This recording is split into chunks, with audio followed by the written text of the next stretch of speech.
Stock മാർക്കറ്റിൽ പലപ്പോഴും കേൾക്കുന്ന ഒരു വാക്കാണ് പ്രൊമോട്ടർ ഹോൾഡിംഗ്. പക്ഷേ അതെന്താണ്? ഒരു കമ്പനിയുടെ ഷെയറുകളിൽ എത്ര ശതമാനം പ്രൊമോട്ടർമാർക്കാണ് ഉള്ളത് എന്നതെയാണ് പ്രൊമോട്ടർ ഹോൾഡിംഗ് എന്ന് പറയുന്നത്. പ്രൊമോട്ടർമാർ എന്നത് ആ കമ്പനി ആരംഭിച്ചവരോ അതിന്റെ നിയന്ത്രണം കൈവശം വെച്ചിരിക്കുന്നവരോ ആയ ആളുകളാണ്. ഉദാഹരണത്തിന്, ഒരു കമ്പനിക്ക് 100 ഷെയറുകളുണ്ടെന്നും അതിൽ 55 ഷെയറുകൾ പ്രൊമോട്ടർമാർക്കുണ്ടെങ്കിൽ പ്രൊമോട്ടർ ഹോൾഡിംഗ് 55% ആയിരിക്കും. ഇത് പ്രധാനമാകുന്നത് എന്തുകൊണ്ട്? പ്രൊമോട്ടർ ഹോൾഡിംഗ് കൂടുതലായാൽ പ്രൊമോട്ടർമാർക്ക് അവരുടെ ബിസിനസ്സിൽ വിശ്വാസമുണ്ട് എന്നതിന്റെ സൂചനയാണ്.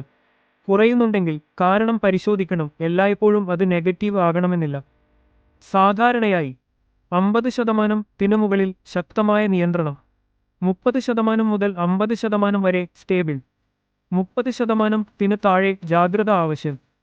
അതിനാൽ ഓർക്കുക, പ്രൊമോട്ടർ ഹോൾഡിംഗ് എന്നത് പ്രൊമോട്ടർമാർ അവരുടെ തന്നെ കമ്പനിയിൽ എത്രമാത്രം വിശ്വസിക്കുന്നു എന്നതിന്റെ സൂചനയാണ്. ഇങ്ങനെ ലളിതമായി സ്റ്റോക്ക് മാർക്കറ്റ് മനസ്സിലാക്കാൻ R Square market insights follow ചെയ്യൂ.